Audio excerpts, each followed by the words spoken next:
After that much-needed first win, 5-1, but 1-5, excuse me, but finally on the board for you guys. Tell me what it means and how your perspective changes looking at the rest of the season, knowing that you guys can definitely put a W on the board. So yeah, we have definitely a really bad beginning, but we played against strong teams like SK, Fnatic, Rocket, and UOL. So it was like one of the toughest to face. But now we face easier team. We'll have Giants next week, I think. So we think we can make a lot of wins in the next weeks. So you think it's definitely a team-based thing? It's amazing. What are the things you picked up on that Gambit did better here than in other games? I mean, Gambit still seemed to be struggling with actually translating the early game control and the early game gains into some kind of mid-game strategy.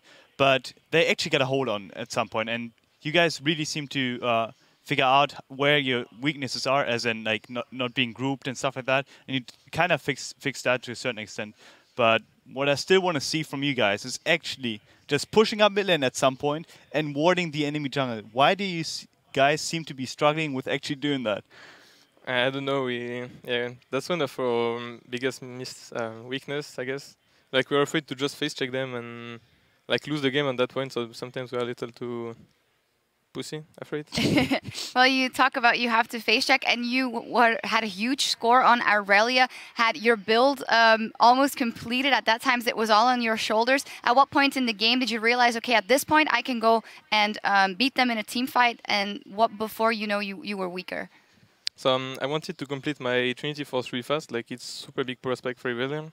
And then we saw that they had a lot of magic damage, like Annie, Ari, Corki, and Kennen.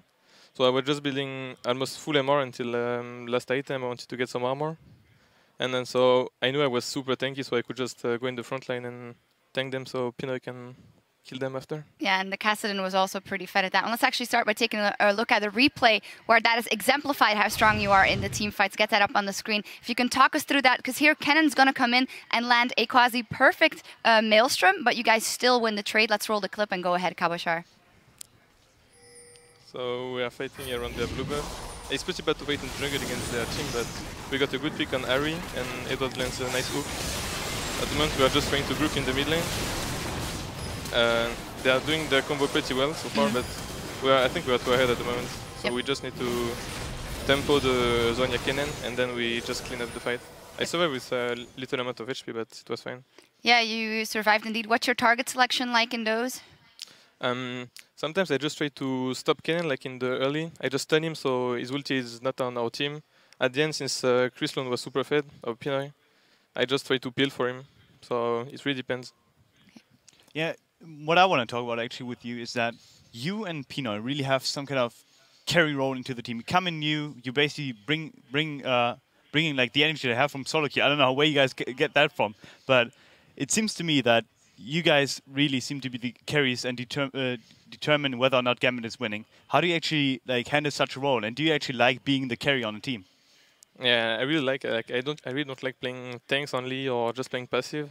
So really, I really like playing carry role, and Nick is playing more passive, so it's really fine so far. Also, the mental aspect in the team, as you're relatively new in the LCS and you're playing with guys that have been there for a long time, do you get the kind of that there's a difference in how hungry you are for the game, or do you think you're all on the same page?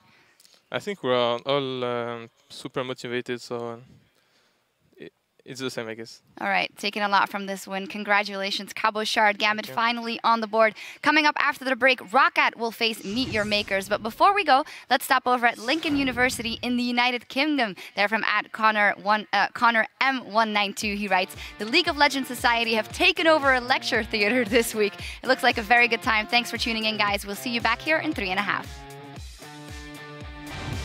Gambit Gaming versus H2K starting up.